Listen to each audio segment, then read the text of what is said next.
Assalamualaikum warahmatullahi wabarakatuh. Jumpa lagi dengan saya Dr. Hewan Mirza Yusa.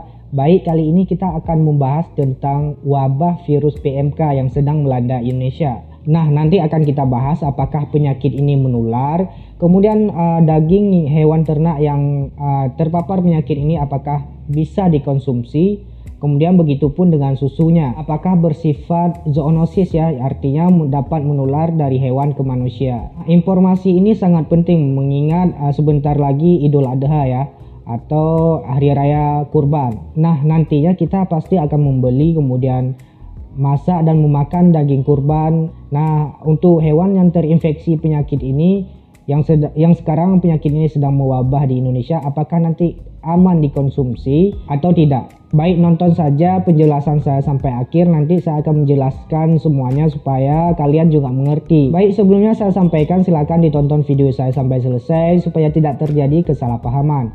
Dan silakan di subscribe, like, komen, dan bagikan setiap informasi yang saya bagikan supaya yang lain juga mengetahuinya. Untuk yang ingin bertanya silakan di komen di kolom komentar di bagian bawah, nanti jawaban akan saya buatkan video edukasi selanjutnya. Sebelum kita lanjut, kita intro dulu.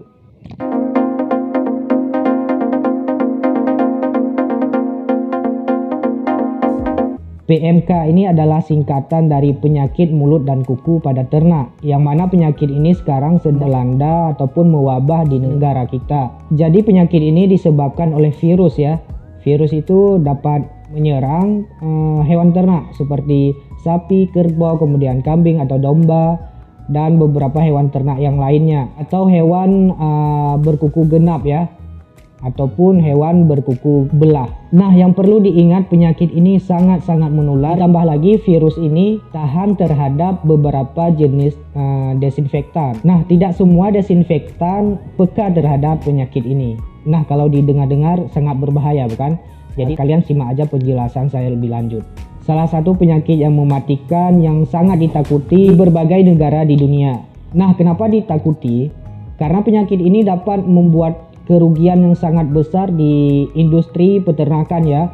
Nanti dapat merugikan peternak, kemudian perusahaan-perusahaan di bidang peternakan, kemudian juga pemasok bahan pangan asal hewan juga nanti akan merugi. Jadi di industri bagian ini sangat merugikan.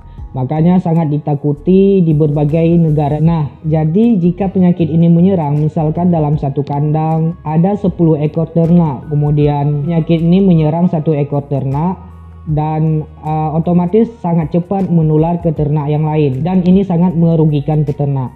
Nah, gejala klinisnya bagaimana? Nanti ada luka di bagian mulut seperti pada gusi, kemudian juga pada lidah melepuh, kemudian puting susu juga bisa membengkak ataupun luka-luka.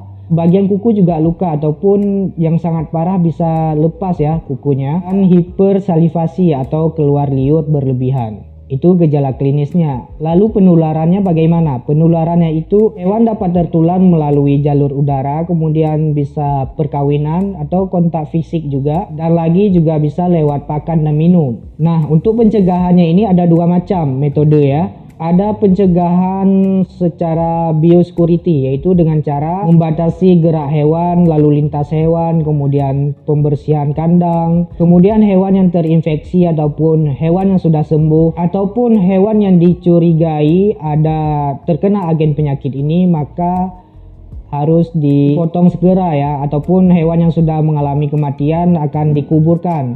Dan lebih bagus lagi, bangkainya akan dibakar gitu, agar lebih menjamin terhindar dari wabah penyakit ini di lingkungan sekitar. Nah, untuk pencegahan satu lagi adalah yang kedua, pencegahan secara medis, yaitu melalui vaksinasi.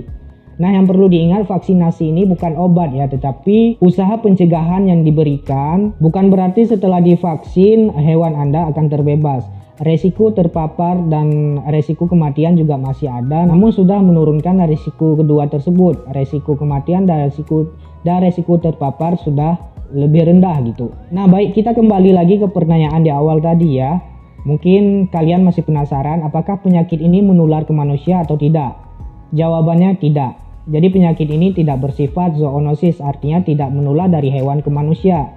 Tetapi walaupun demikian, kalian juga harus memilih hewan ataupun daging yang akan dikonsumsi. Jadi nanti kalian membelinya itu harus lebih hati-hati, walaupun wabah penyakit ini tidak menular ke manusia. Ya namun juga harus bijak diperhatikan ya. Nanti ya banyak juga kuman-kuman yang lain yang bisa menular ke kita gitu. Baik, sekian informasi dari saya, semoga bermanfaat. Sekian, assalamualaikum warahmatullahi wabarakatuh.